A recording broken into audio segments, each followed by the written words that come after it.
দেখেন মালিক বিন দিনার আলাইহি রহমার কথা বলছি, যিনি 60 বার হজ করেছেন। তিনি একবার হজে গিয়েছেন, দেখলেন ওই বছর প্রচুর হাজি হলো, প্রচুর হাজি। রাতে ঘুমাতে গেলেন 10 জিলহজের পরের দিন। যখন ঘুমাতে গেলেন আওয়াজ আসলো গায়েব থেকে, কে জানি বলতেছে খাবের মধ্যে, স্বপ্নের মধ্যে, এই মালিক বিন দিনার, এই বছর যত হাজি আছে প্রত্যেকের হজ আল্লাহ কবুল করছেন একজন ছাড়া। সবার হজ কবুল একজন ছাড়া। তখন মালিক বিন দিনার খাবে স্বপ্নে জিজ্ঞেস করছেন, হুইজ হি, কে সে? তখন আওয়াজ আসতেছে মুহাম্মদ বিন হারুন বলখি আলাইহির রহমা। এক আল্লাহওয়ালার কথা বলছেন যে হারুন বলখির হজ আল্লাহ কবুল করে নাই, তার মুখে মেরে দিয়েছে। তো যখন এই অবস্থা হয়েছে বলতেছে তাকে গিয়ে জানান।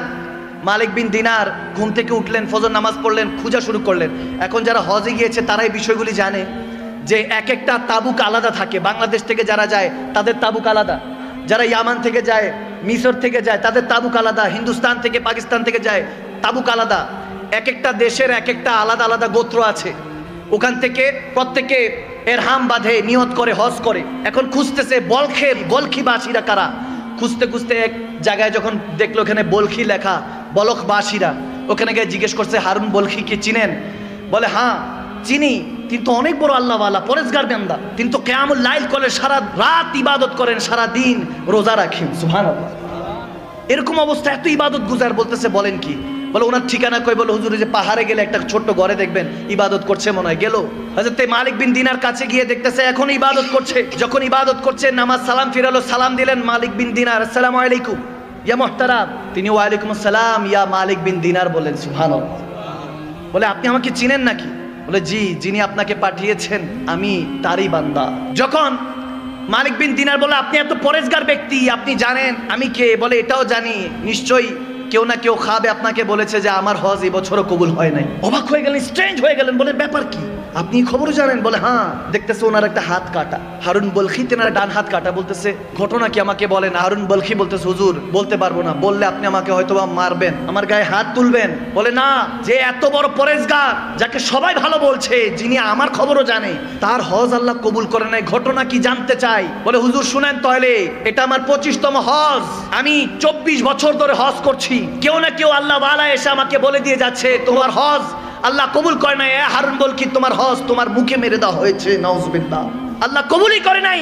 তিনি কান্না করে উঠলেন, হাউমাউ করে উঠলেন। বলে হুজুর 25 বছর আগে আমি শরাবী ছিলাম, শরাব পান করতাম, মদ পান করতাম, বেহুশ হয়ে থাকতাম, খুদের মধ্যে থাকতাম না, বেখুদ হয়ে যেতাম। বলে হুজুর আমার হুশ থাকতো না। রমজানের ওয়াক্ত ছিল, সবাই ইফতারের জন্য তৈরি করছে, নিজেদেরকে প্রস্তুত করছে। আমি মদ পান করে যখন ঘরে প্রবেশ করলাম, ক্ষুধা পেয়েছে, খাবারের জন্য যখন হাত বাড়াচ্ছি, মাকে বললাম রুটি দাও, গোশত দাও।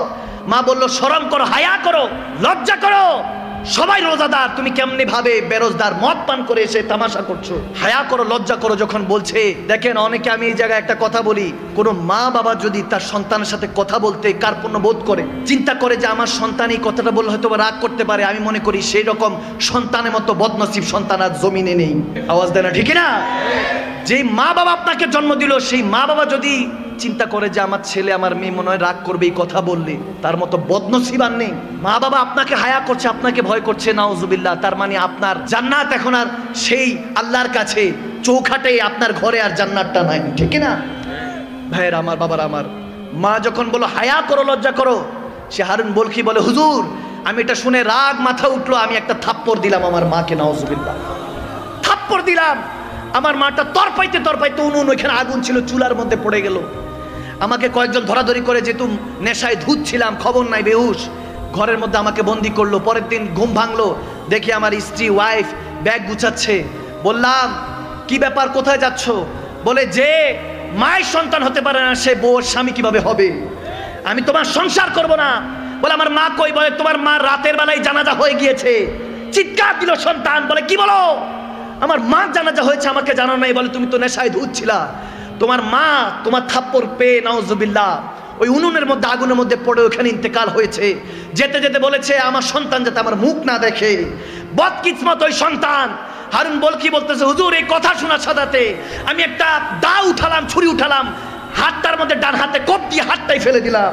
যেই হাত আমার মায়ের গায়ে উঠে, বাবার গায়ে উঠে, ওই হাতের দরকার নেই। এরপর সমস্ত সয় সম্পত্তি আমি দান খয়রাত করে দিলাম গরিব মাসাকিনদের মধ্যে।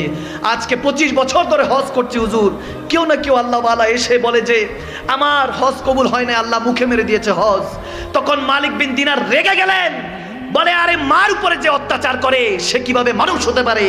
মালিক বিন দিনার তার গায়ে একটা থাপ্পড় মারলেন, তার গালের মধ্যে থাপ্পড় মারলেন। তখন হারুন বলে কি বলে হুজুর এটারই লায়েক আমি অনেক বড় গুনাহগার, মার সাথে জুলুম করেছি, বাবার সাথে জুলুম করেছি, থাকতে বুঝি নাই, এখন চলে গিয়েছে, এখন হাউ মাউ করে কাঁদিয়েছি। মাগো একটাবার বলতে চাই তোমার রান্না খুব ভালো লাগতো, বাবা গো একবার বলতে চাই তুমি আমার জন্য যে পরিশ্রম করো কখনো বুঝতে দাও না তোমার মনের কষ্টগুলি। সেই মা বাবাকে হারিয়ে এখন বুঝি হুজুর, এখন আর তো কোনো কিছু করার নাই, দাঁত থাকতে দাঁতের মর্ম বুঝি নাই। আর যখন মালিক বিন দিনার এই কথা শুনে তার মুখের উপর থুতু নিক্ষেপ করে চলে গেল। রাতের বেলা যখন ঘুমালেন মালিক বিন দিনার এখানে দুনিয়ার চোখ বন্ধ করলেন, ওখানে কিসমতের চোখটা আল্লাহ খুলে দিলেন। দয়াল নবীকে দেখতে পেলেন।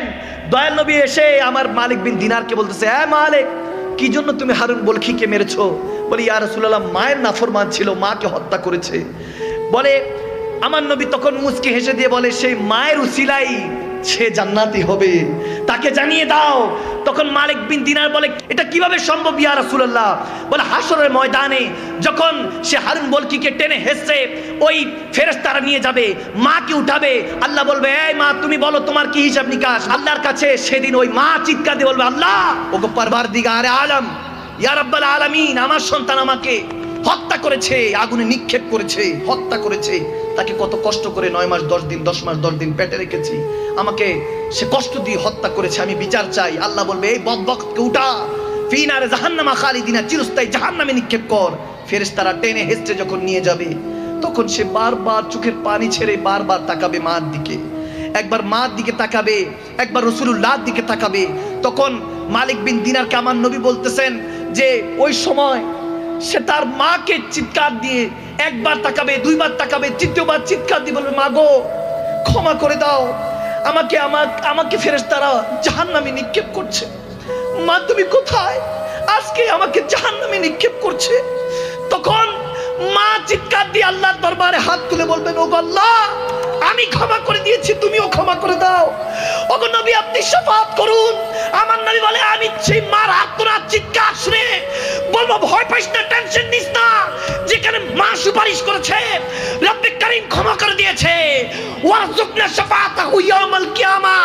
ওই দিন নবী সুপারিশ করে মালিক বিন দিনারকে বলছে শুধু মার চোখের পানির জন্য, যে মাকে সে হত্যা করেছে আগুনে নিক্ষেপ করে, সেই মা জাহান্নাম থেকে উদ্ধার করে, তার উসিলায় আল্লাহ তাকে জান্নাতি বানিয়ে দিবে। আমি বলতে চাই ভাইয়ের আমার, বিররুল ওয়ালিদাইন, মা বাবার খেদমত করুন। যদি বিছানায়